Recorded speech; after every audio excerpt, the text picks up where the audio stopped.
పిత పుత్ర పవిత్రాత్మ నామమున ఆమేన్. ఈరోజు అక్టోబరు 8వ తారీఖు. లూకా సువార్త 11వ అధ్యాయము 1వ వచనము నుండి 4వ వచనం వరకు. యేసు ఒక చోట ప్రార్థన చేయుచుండెను.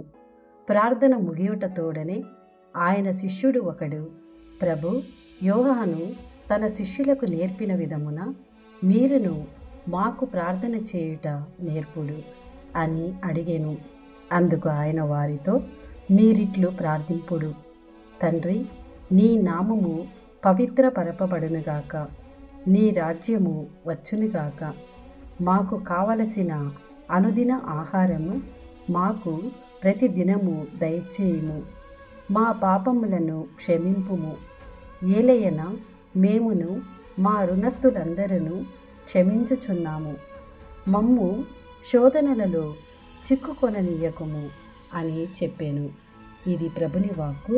సర్వేశ్వరునికి వందనములు.